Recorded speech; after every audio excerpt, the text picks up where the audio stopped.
Hello, welcome to Gardener's World. Well, I don't suppose there is a garden in the land now that isn't feeling the effects of the drought. And one of the things that are happening in the garden is that many plants, annuals, perennials, are setting seed much earlier than they normally would. And once they've set seed, they then start to brown off because they've done their work. And they start behaving as though it was September or even October. Now, the thing to do is to cut back. Don't be frightened just because you don't normally cut plants back in August to cut back the dead material. Sometimes means cutting the whole plant flush to the ground. At least there's a real chance if you do that, that if we get rain, there will be fresh growth, even if it doesn't bear fresh flowers. And what I'm going to be doing today across the whole programme is looking at ways of mitigating the harm that's done to the garden by lack of water, and also celebrating the plants and even whole areas of garden that actually are doing very nicely. Coming up in today's show, Joe visits a green oasis in West London. People are really scared of putting shade into their garden, but it can do so much. And we catch up with Adam at home as he designs a brand new gravel garden. This is a little beauty. It's a ginger rosemary. So you get rosemary to start with, but then it finishes off with ginger. And I shall be looking at how to water wisely, and also checking up on the Paradise Garden.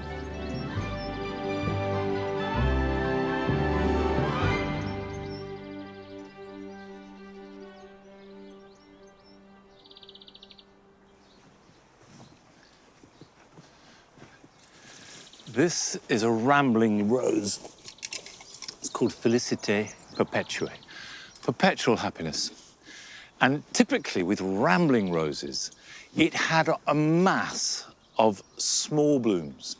In this case, they're slightly pinky buds, and then they open out into a full-petaled, small white flowers. It's glorious.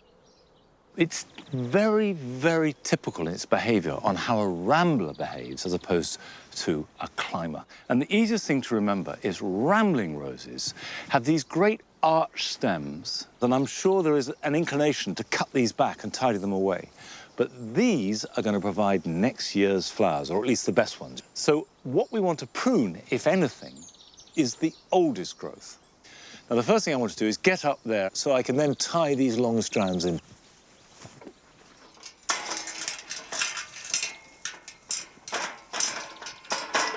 That like that. Now, I have these wires here. They're running down the roof. One there, and another one over there. And I thought if I tied into them, that would work. But actually what happens is that the roses slip down the wires. So the whole thing is pushed down by gravity, and you get a great clump of rose above the window. So I'm going to attach some horizontal wires, and hopefully that will do the trick. Now just remember, with all growth, the more vertical it is, the more vigorous it will be. So if you want to slow growth down, make it horizontal, and if you want to speed it up, tie it up so it's more vertical. Well, in this case, I want to slow it down, because ramblers, and some of them extremely so, are vigorous. So if I cut here, and this old growth here, that creates room for this one to come across. What I really like about rose pruning and training is that you are both establishing order, and a lot of gardening is just that. It's establishing some kind of order out of chaos. And also you're setting something up. You know that you're doing it good, that next year's performance will be better as a result. And that's deeply satisfying.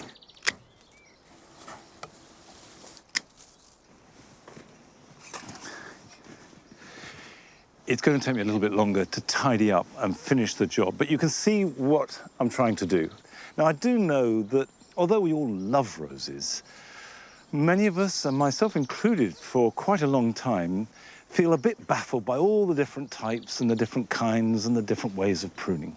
Over the last few weeks, Nick has been demystifying that. And now we come to the final installment of his rose story.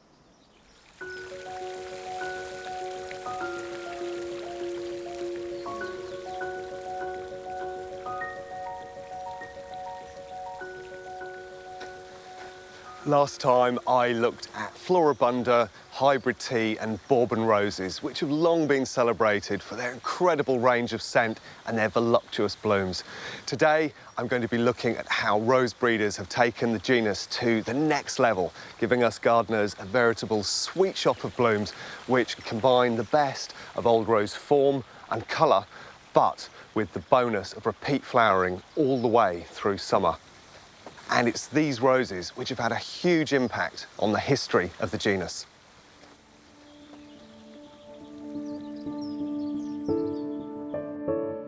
Right at the beginning of the 20th century, the Reverend Joseph Pemberton, a passionate rose breeder, developed a range of wonderful roses, the hybrid musks.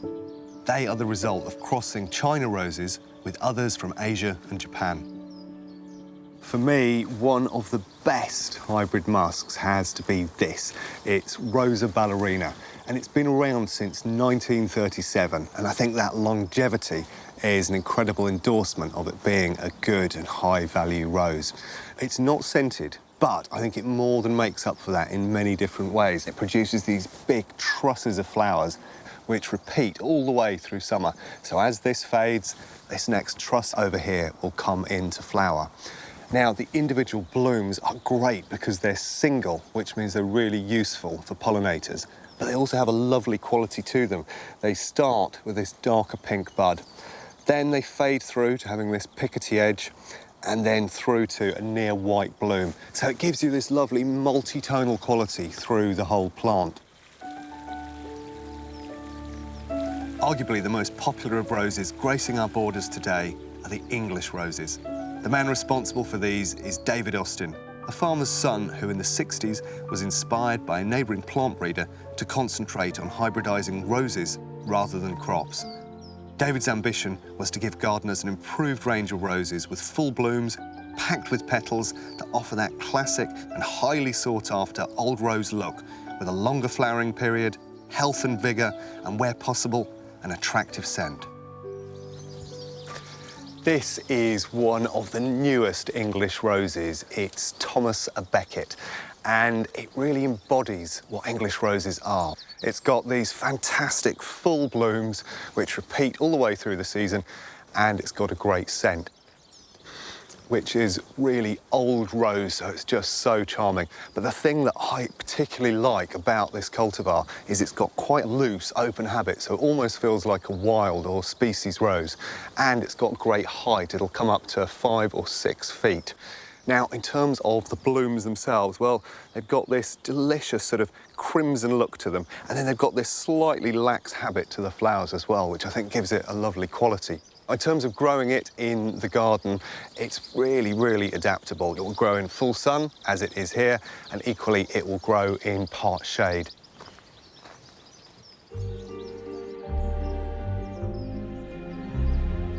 To have a brilliant display of English roses going all summer, deadheading is key. This is loosely termed as summer pruning. Doing this regularly keeps them flowering and directs the plant's energy into producing new blooms. It's best to remove the spent flowers and around 6 inches of stem to increase the performance of the plant. One of my absolute favourite English roses is this. It's Queen of Sweden, and I think it epitomises everything that's great about the rose. In fact, I think it oozes pure romance. If you see it from a distance, it almost appears white, but as you get closer to it, you see it's got that beautiful baby pink that comes out from the centre and then gets paler as it moves towards the edges of that cupped flower. There's almost a peony-like quality to the massive ruffled petals that are all packed in there. As if that weren't enough, it's also got a fantastic scent. There's hints of myrrh and Parma violet in there, which I think are absolutely lovely. In terms of how you use this in the garden, it's great because you can mix it into herbaceous or shrub borders. I've used it in the past as a hedging plant, but equally it will stand alone. Now, it works brilliantly also as a cut flower. If you're looking for fantastic scent and pure, unadulterated romance, you'd have to go a long way to find a rose better than this.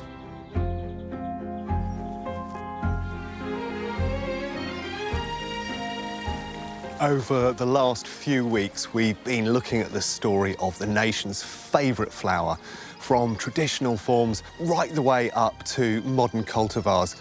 And there really is an incredible range of roses out there in terms of colour, form and size, meaning that there's one to suit every single garden. So be brave, try out a new form and celebrate the incredible flower that is the rose.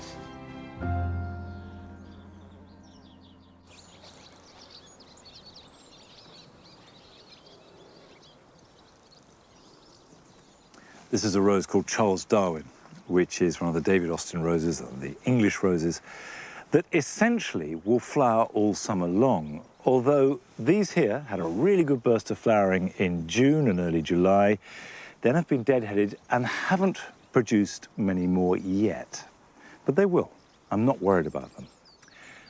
I've had a letter from Una O'Malley, a viewer who said that she has an iceberg rose, which normally flowers from June right through into winter. And I know that icebergs can be flowering on Christmas Day. But this year, that's not the case. It flowered, and now there are none to be seen. Now, I would say this is a direct result of the extreme heat and dryness that we've had. Different plants will react to the conditions in different ways. Roses do it by not producing flowers, because that takes a lot of energy. So if water and nutrients are in scarce supply, then you could try a high potash feed along with watering, and that may well stimulate flowering.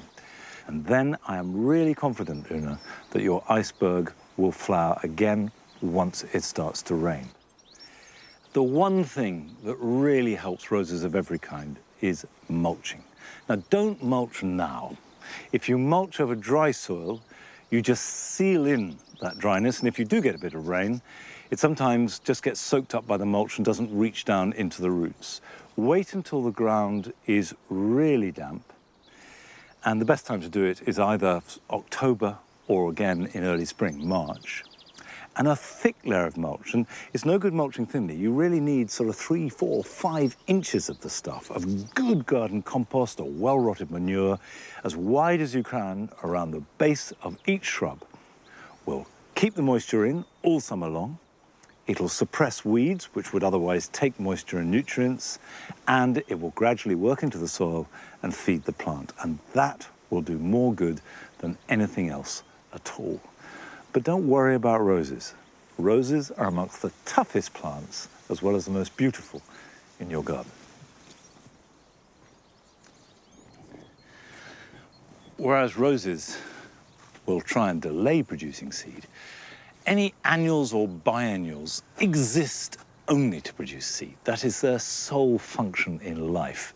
But what's happened this year is plants like poppies and other annuals have produced their seed much earlier, and they've ripened much quicker. So, for example, a poppy like this at this stage of summer is normally still a little bit green and that touch of that lovely white powdery coating over it. Now, it's dried up, and if you rattle it, you can hear the seed. And if you can hear the seed in the pod, it means it's ripe, and when the wind blows, that will disperse it. If you can redistribute the seed where you want them, rather than where they naturally fall, then that's a good bit of planning for next year. So if I pull up this poppy, trying not to spill the seed as I do so, like that, holding it upright, pull that one up too. Now I'm going to take these, not very far, but I'm going to sprinkle them straight away.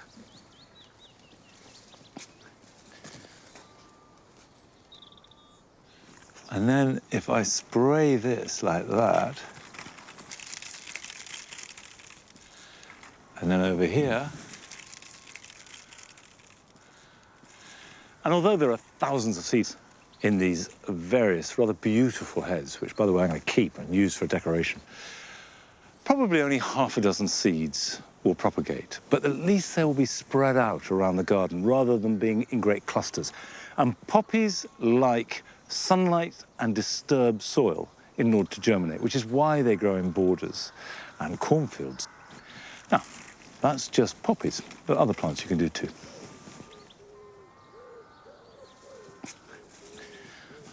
What I like about seed collecting and sowing like this, it's the lazy man's gardening. There's nothing complicated or technically difficult about it. What I'm going to do is cut this foxglove, the whole thing down the bottom here. Now, I want to take this to the orchard beds where you can never have too many foxgloves.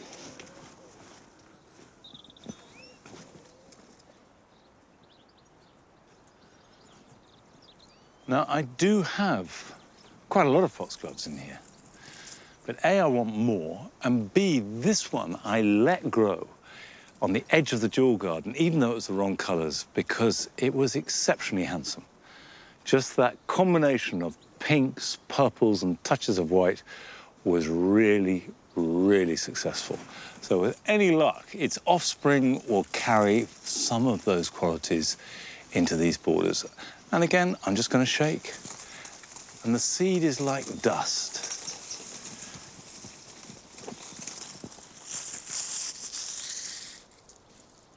Now, unlike poppies, foxglove should germinate fairly quickly, but might take a few years before it flowers. But if you do it every year, you'll get this succession of growth and flowering. Now, we all hunt after as much flowering as we can in the garden. It is the aim of most gardens, particularly in summer. But this year, because of the drought, we have far fewer flowers. But what we're left with is still lovely. The green of a garden and all those subtle shades not only looks beautiful, but is incredibly calming and restful. And Joe has been to visit a garden that specializes in producing green foliage of every shape and form.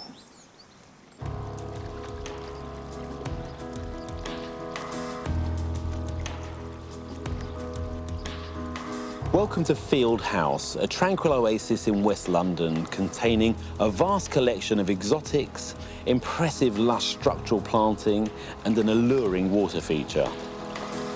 I'm meeting self-taught garden designer and psychotherapist Rupert King to find out how he created this serene and intimate sanctuary. So Rupert, it's a beautifully calming, tranquil space you've created here. It's gorgeous. How did you go about designing it? Did you set yourself a brief for it? I wanted a water garden, and I wanted something that was peaceful, tranquil, calm. Because of the layout and the modern room which you view the garden from, I decided that something like a Persian paradise garden would be suitable. And this incredible back of the house, it's a huge picture frame, isn't it, out onto the garden, this wall of glass. But it means the design of the garden is more critical than ever because you're viewing it from pretty much everywhere. I mean, it's crucial. In a way, the design dictated that dialogue. The pond takes you down the garden, and then the tree ferns, this wonderful explosion of green at the end. You just follow that line down. It invites you to come through into the garden. Yeah, it works beautifully. You've been very bold with your plant choice. I mean, there's a lot of architectural plants. I'm a bit of a plant collector in terms of the more unusual, the form and the structure. I think with a garden like this, you either have to go for colour or you go for different shades and textures of green, and I went for the wonderful styles of green that you can get. Just sitting or being in a green space, you just naturally relax. You have repeated plants here. It's not a sort of plant collector's garden in that you've got one of everything. No, I don't want to make it too busy. You know, I think certain, like the grasses, I repeat, because I think that's sort of a theme that holds it together.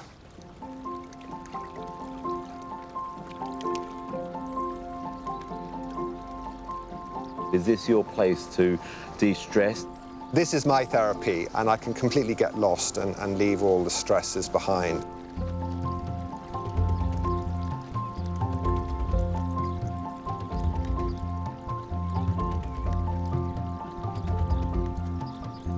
layout of this garden is so simple. Rupert has dug up the lawn and invested in this fabulous water feature which dominates the middle of the space. And from inside, it lines up perfectly with the window. And actually, it's the centre line, the axis of the garden as a whole. You could fold it in half. But as you move around the garden, you can hear it from everywhere. And the sound is just perfect. It's nice and tranquil, brings a calming presence to the garden, especially on a hot day like this.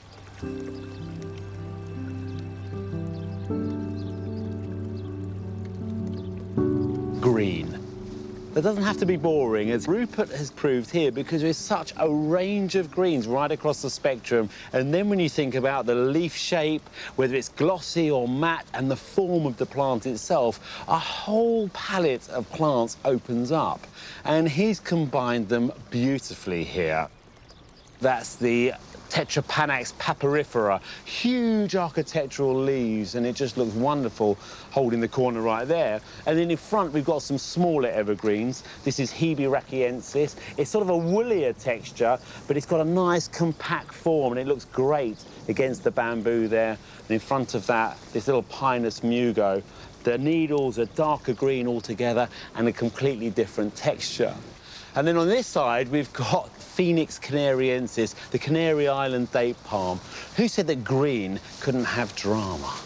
Now, once we have that base layer of green, seasonal shots of colour can be added in. So at the moment, we've got the water lilies that have just opened today, and then Rupert's favourite canap, panache, and the lovely blue agapanthus at the front. But they only really work because he's been so restrained with his colour, and they're all set off by the wonderful greens behind.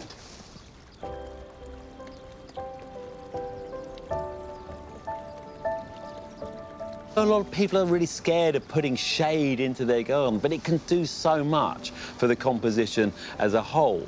For example, underneath this Paulonia, we've got a great shady spot, the Hackana grass here, with this peony. OK, it's finished flowering, but it's still adding so much. And then the hydrangea over there, all really enjoying the dappled shade beneath the tree. And then beyond, right at the back, we've got the tree ferns, again lit and highlighted. So in effect, as a composition, when you look at it from the front, you've got this layering of light and dark, and it gives a wonderful depth of field to a composition as a whole.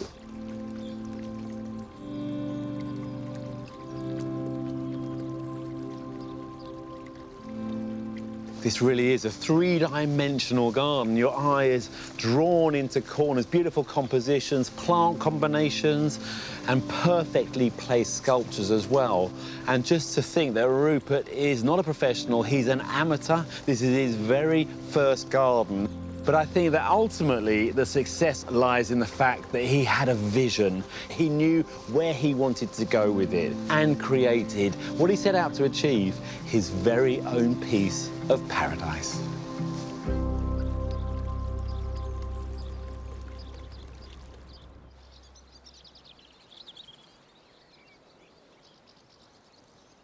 Everybody says that they want their garden to be a piece of paradise. But actually, earlier this year, I set out to make an actual paradise garden, inspired by the lots of trips I did last year around Islamic gardens all over the Middle East, Europe, and India. I wanted to make a paradise garden here at Longmeadow. Now, I set out with big, ambitious plans of big water features, rills, sunken beds, large building made out of oak and with tiles. And then life intervened. And I confess that things have gone very slowly, but it's been ticking over. We've cleared a lot, paths have been laid along the side. We're trying to reuse as many materials as possible. I've moved the Shabar. This is the central square area divided into 4 equal beds further down. And in the middle, I've got my eyes on a big basin. If I get that, I can make it just bubble over with water. So I have the gentle falling sound of water, which actually is absolutely right for a true paradise garden. And the planting will honour the paradise garden, but it'll be a Longmeadow version. So I've been growing trays of Stipa tenuissima. That's the lovely, delicate, frondy grass, which I'll use as matrix planting. It's taken a long while to get this far. Work will speed up, but I'm in no hurry. This is not a makeover, it's not a race, and sometimes things happening slowly means that they happen really well.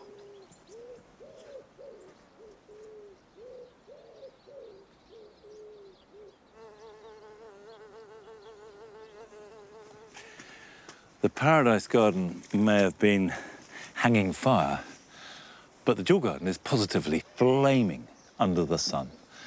Even the clematis, which normally like cool, damp weather, haven't minded at all. They have gone over a little bit quicker than I would normally expect, but while they've been flowering, they've been glorious.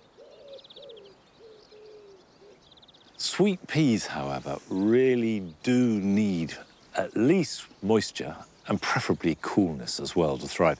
Last summer, for example, when we had that wet summer, they were fantastic. This summer, partly through sweet pea exhaustion and partly through the weather, we've had very few indeed. But at least if you grow them in a container, you can keep them watered.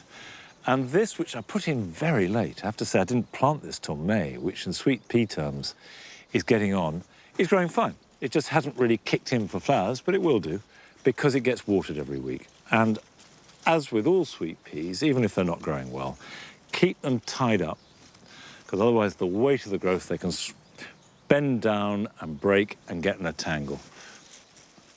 Now, the plants here in the Jewel Garden that have done best are established ones, and we haven't had to buy any new ones or change many. And in general, I try not to spend too much money on transforming the garden, because there's no need. You can recycle as much as possible. And we went to visit a garden where that premise hasn't in any way inhibited it from becoming something really dramatic. I'm Wayne Emile and we're in Clapham. And although we're in the centre of London, with its city noises all around us, I find I can completely lose myself in this garden.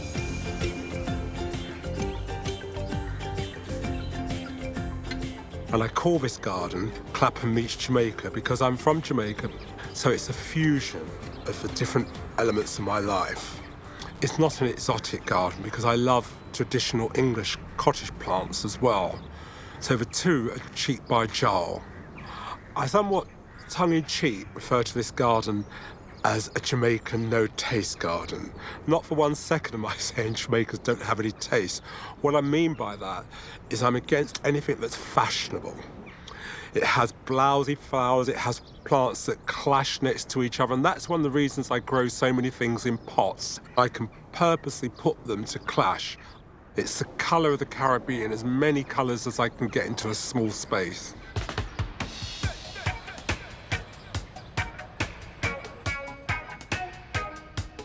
I call this my theatre of plants. It's the only part of the garden you can see from the house because the garden is on a different level. And it's the view I get every morning when I have my tea before I face the world. And the advantage of having things in pots is when the plants are at their best, they come to the theatre here, and then I can move them to other parts of the garden. It allows you to grow things that normally wouldn't grow together. For example, the anthuriums along with dahlias, along with house plants. The inspiration of this garden really is from my childhood.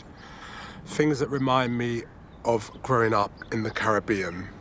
I have a picture of me as a child, and my parents tell me that the only way they could get me to smile was to put a flower in my hand. And I think that's where my love of gardening started. I also have another picture of the view from the back of my mother's house, a banana wharf as she called it. And I wanted to be able to look out of my window and see a similar view.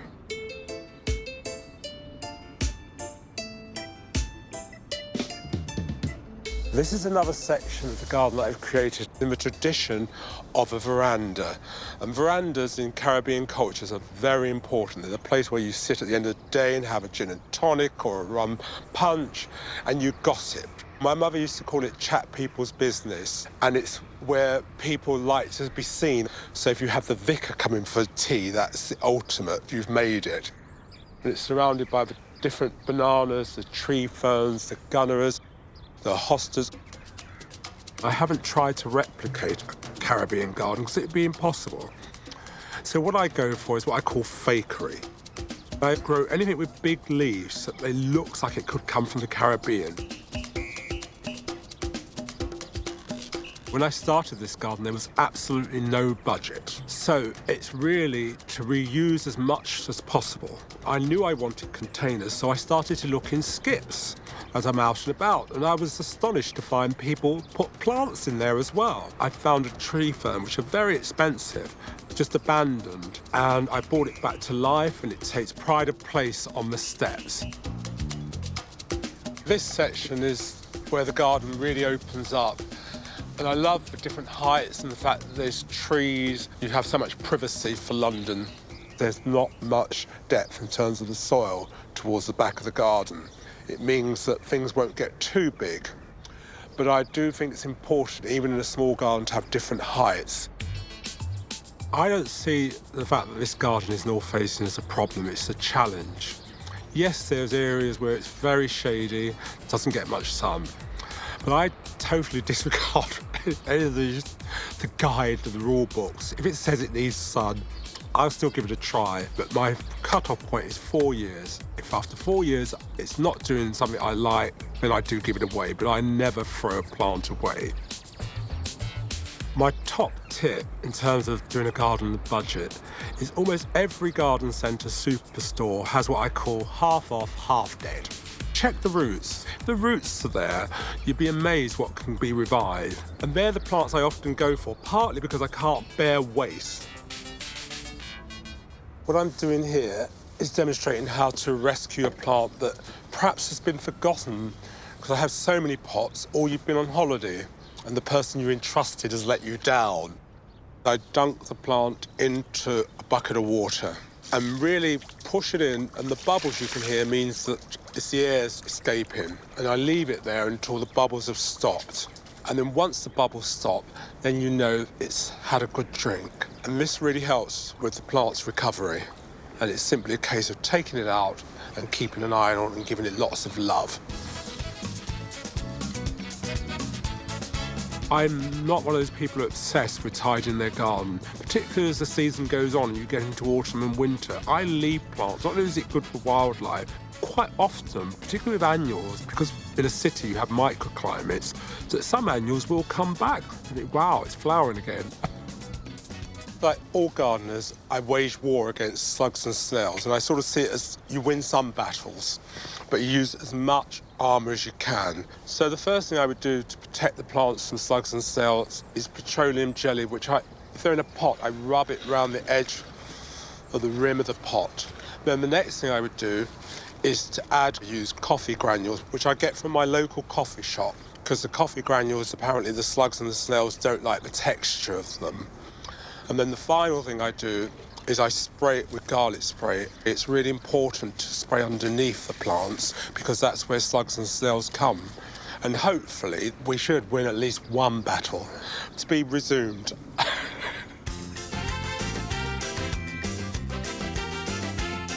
The feeling I get when I come into this garden, it's just one of I'm able to float away and all the woes of the world just seem to disappear. But I recognise it's not everyone's cup of tea. It's not tasteful, but I don't want a tasteful garden. It's me.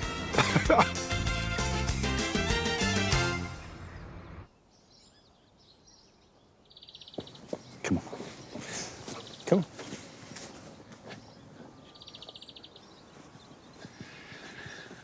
I am certain that all the best gardens, whatever type they are and wherever they are in the world, are as much about their creator as they are about plants. Gardens are about gardeners as much as anything else. And I love the way that he's buying plants half price, half dead. What a brilliant idea. And just nurturing things that have been abandoned, rescuing things from skips, and creating a wonderful garden is entirely in the spirit of what makes a garden great. Now, when he's going to open his garden next year under the National Garden Scheme, and my guess is he'll have an awful lot of visitors.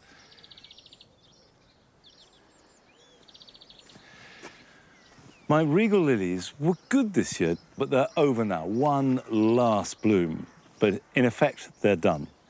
And if you have lilies, if you leave the seed heads on, although the seed heads are quite attractive and interesting, it diverts growth and energy away from the bulb, which will provide next year's flowers. So unless you actively want to keep the seeds, and it's a fairly slow process growing lilies from seed, I would cut them off, but let the foliage die back. And all that energy from the sun will go into the bulbs, and then you'll have really good flowering next year. I'll finish the rest later, but I just want to show you something, because this is Cornuscusa China Girl. And you can see it's looking a little bit droopy and floppy in the heat.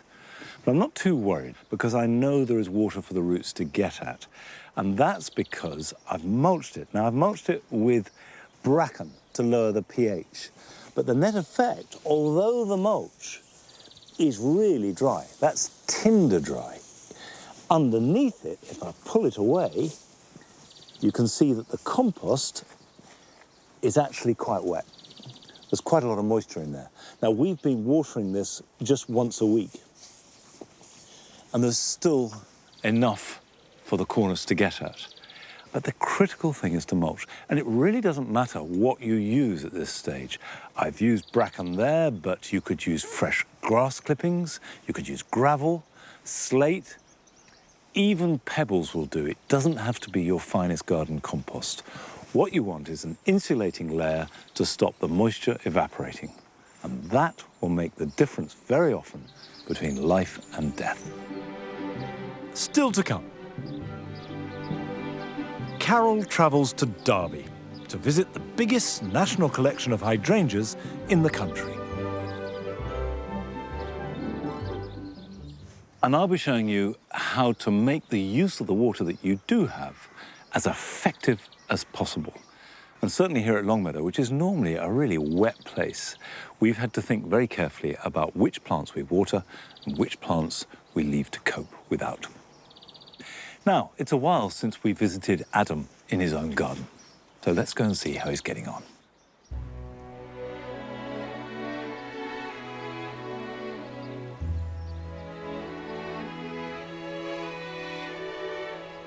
Oh, I love this time of year in the garden. There is loads going on. This is the wildflower that I started sowing earlier on in the year. Coming on really well, and that'll go into the orchard probably about October time. This is my space where I get to play, mess about and experiment, and that's exactly what I want to do today.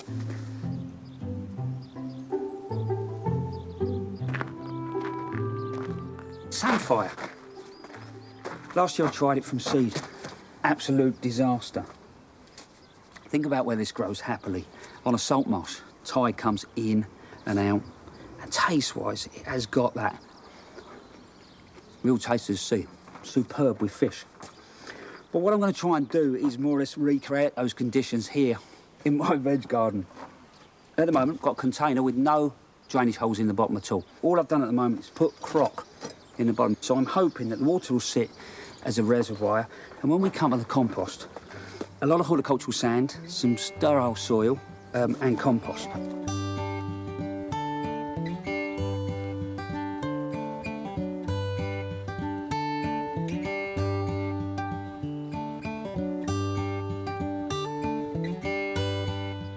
So there you go, it's my version of a salt marsh. But I think the magic ingredient is going to be sea salt. So, teaspoon every time I water, so that's rainwater, and then stir it. And hopefully that'll be just what this needs.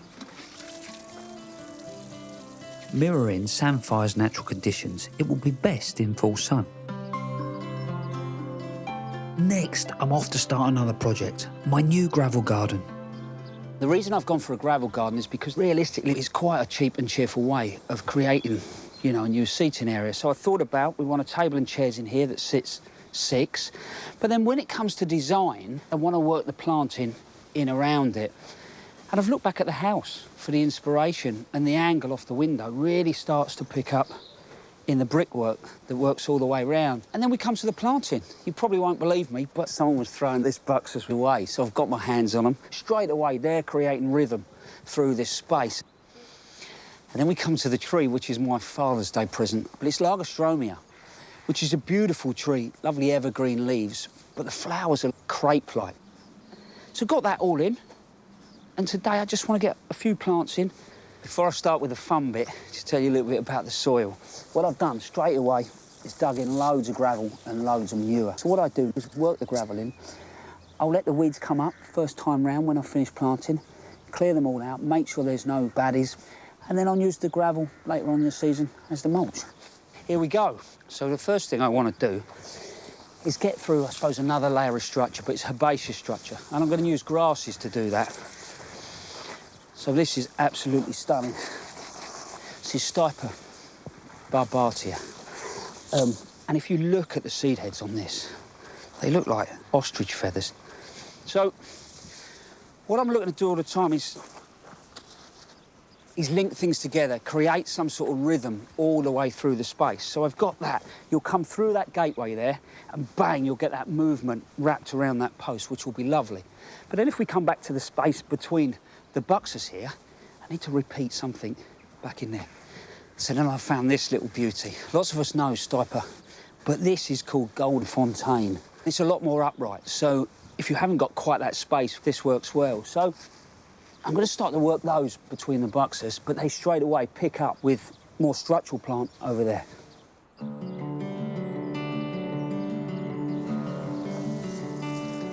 So what I'm going to do now is build that little collection around that post, and then that will give me something to feed off with the rest of the planting. So I want to use these salvias, so all of a sudden you can see there's just a little bit of contrast.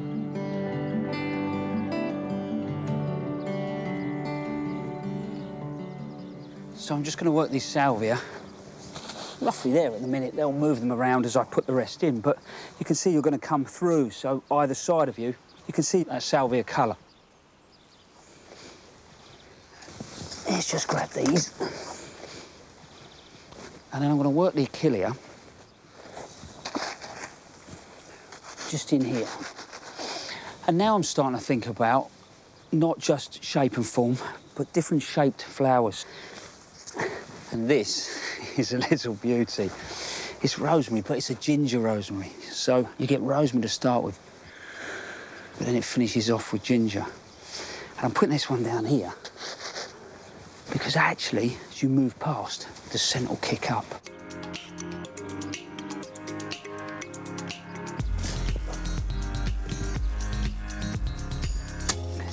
I'm really pleased with how the gravel garden's coming together. The rest of the season, I'll be out there moving plants around, but it's these beauties that are going to be the jewels at the end, these succulents that I've fallen in love with in the last couple of years. But all that, if I'm honest, is for another day, because now I'm off for a nice cold drink.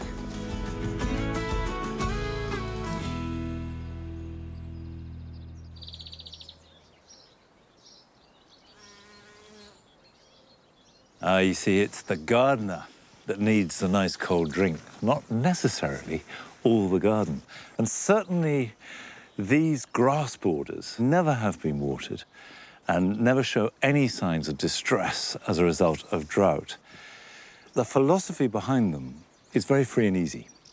It's based upon an initial planting of grasses and a few other companion plants that work with them, and then almost total abandon. Occasionally, even weeds look good enough, you think, fine, you're doing a perfectly good job, you can stay. And that relaxed approach is very liberating, not just for the garden, but for the gardener, too.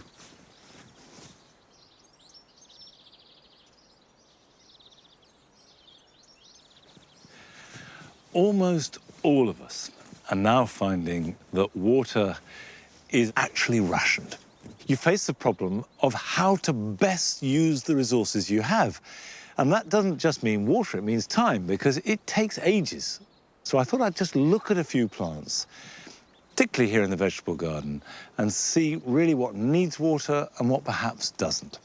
Now take, for example, right in front of me, I've got a bed of lettuce. This is oak leaf lettuce, has gone to seed. It's bolted, and this has just happened in the last day or two. There is no point in watering this. It can't be rescued. It'll taste bitter. It's compost. Whereas if you take the chard, you do sometimes see it bolt and go to seed. But unlike lettuce, the leaves are not affected. So all you need to do is just cut out the flowering stem like that. Chard will withstand really quite a lot of drought, so don't waste too much water on it. Give them a really good soak once a week. You don't need to water these every day. A plant that absolutely begs for as much water as you've got to spare is a courgette. And if they don't get it, they become very prone to powdery mildew, and is a sign of being too dry. But direct the water at the roots. Try not to get the leaves wet at all. That's a complete waste of water. Now, we had a letter from Linkeys, who said that her runner beans had set flowers, they'd grown perfectly well, but there were absolutely no beans at all. Runner beans really do need wet feet. So water them thoroughly at the base, and they may well produce beans, but they do not like this hot, dry weather, which of course is why they do like an average English summer. Did you know that the flowers of a runner bean taste deliciously and really strongly of runner bean? So if they don't set, eat the flowers. If it rains, you really do want to collect as much of the water as you can. So some kind of water butt or container is a good idea. Now, I like to use cattle troughs. This is a small one, you can get them in all sizes. However, if for some reason you don't have room or you can't get hold of them, it's too complicated, of course you can get a water butt. And finally, this is all doom and gloom about lack of water. Have a look at that bed of basil. I don't think I've ever grown better basil, and I certainly have taken very little trouble over it. Now, there is a plant that distinctly likes cool, fairly moist conditions that is still looking good, and not only looking good, but also becoming trendy. Carol celebrates the hydrangea.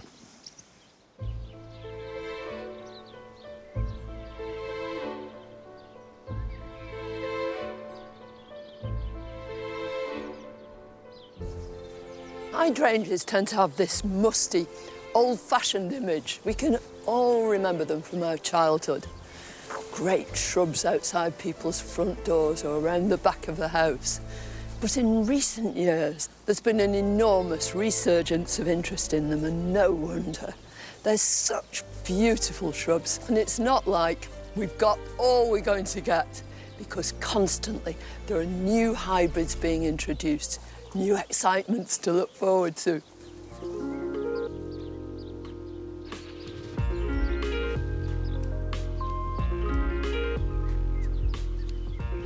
This is the most familiar kind of hydrangea. We call them mop heads. No wonder, with these great spheres of flower. They're one half of a group called macrophyllars. Where I come from, in Devon, they call them changeables, and that's because these colours change all the time according to the sort of soil they're growing in. This one is really pink, truly pink. In fact, you'll find most of the mop heads here are pink. The soil here is on the alkaline side. It's only when you get acid conditions prevailing that you get truly blue flowers. But whatever colour they are, they're utterly gorgeous. The other half of the macrophylla family are these lace caps. Around the edge of each flower head is this big circle of sterile flowers. Nothing going on here, but they're like flags that wave and bring in the insects. And this is what they bring them into, an absolute myriad of tiny, tiny little flowers. For some unknown reason, they're not as popular as mop heads, and yet I think that they're so elegant, so graceful, and these flowers are absolutely exquisite.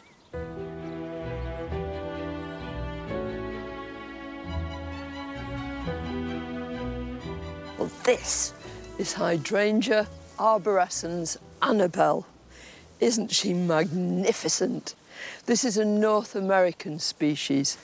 What it does is make new shoots under the ground, And eventually this could cover this entire area. It actually needs restricting. That means that when you come to prune it, you can prune it really hard. You can do it in late autumn or early spring, and it'll burst into growth. Now, most of them are white and have these huge heads, but there are occasional ones which are pink.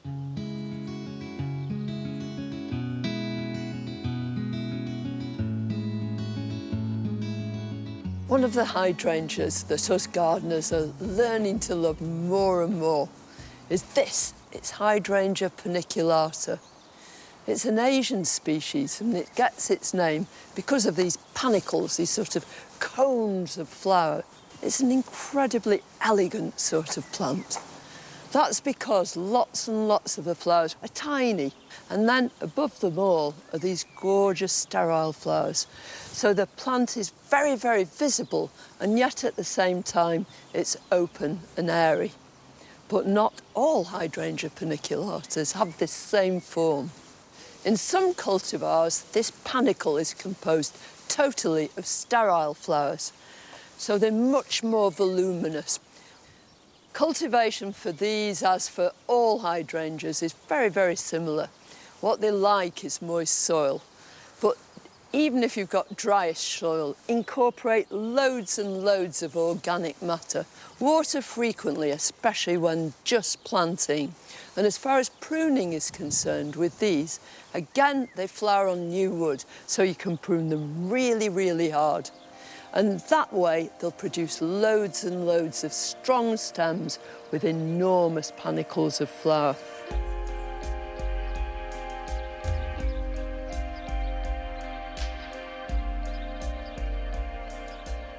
Hydrangeas are amongst the easiest of all shrubs to take cuttings from. And this is a really good time to take them. Just find unflowered shoots if you possibly can and cut just above a leaf bud. And you can actually see on these cuttings that the wood is straight, stiff, but it hasn't become brown. It hasn't turned to old wood yet. Absolutely ideal.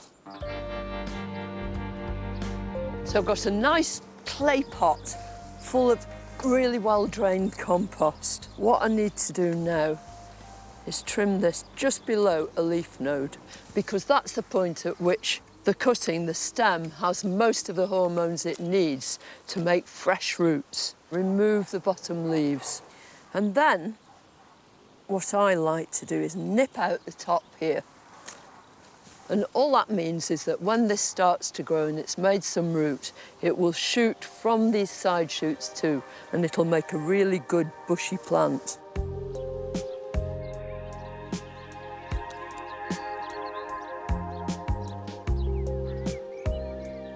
You could put grit over the top, but all it needs is a really good thorough watering now.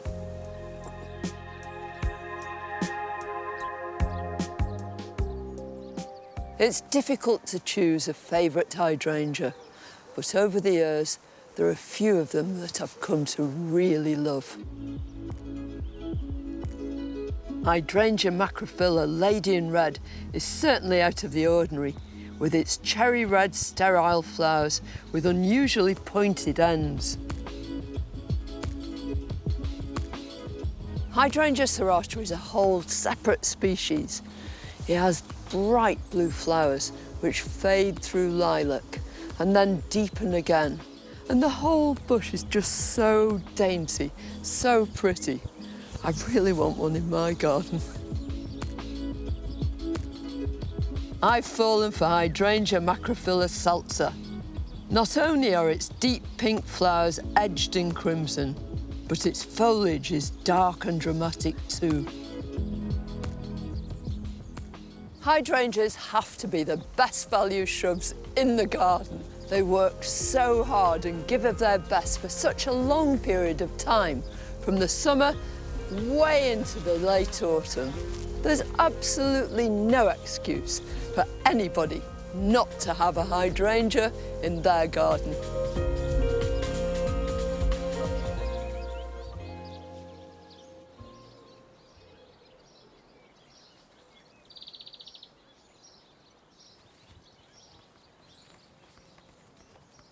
Well, I completely agree with Carol that hydrangeas are wonderful and everybody should have them if they can. But they are plants that like to be cool and damp. And when we have a drought like this, that can be tricky.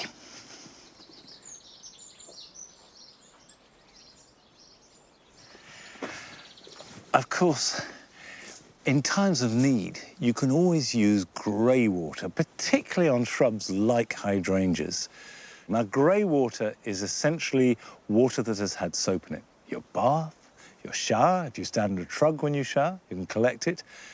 Your washing up water, not dishwasher or washing machine water, because the salts and the detergents are too powerful. Let it cool down. You might want to collect it in a large bucket and then use it when you've got enough. And don't add it to the leaves, but just to the base of trees, hedges, and shrubs. And hydrangeas are a very good example. So just pour it into the roots. And that soapy grey water will do no harm and an awful lot of good. Now, we have become rather obsessed by watering, but there are a few other things you can do this weekend.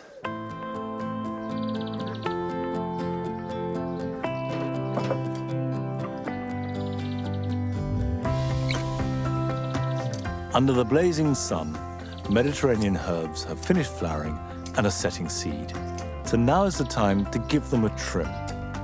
This will stop the plants getting straggly and provoke fresh leaves, which are much nicer to use in the kitchen.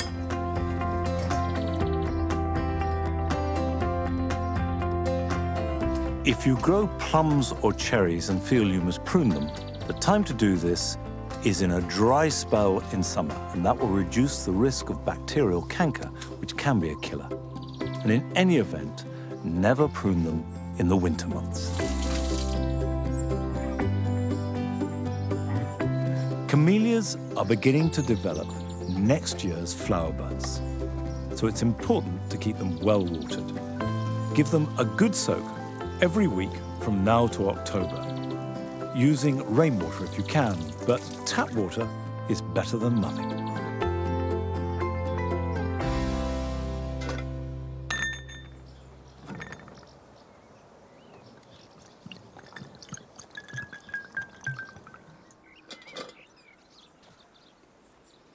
I suppose I ought to be telling you to get out in the garden this weekend and really work, and there are lots of jobs to do, and get stuck in, but you know, the truth is, in this weather, at this time of year, the most sensible piece of gardening advice is to stop, pour yourself a glass of whatever you fancy, and take it in.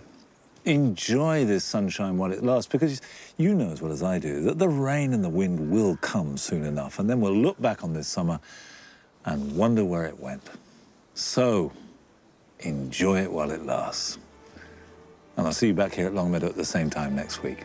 Till then, cheers.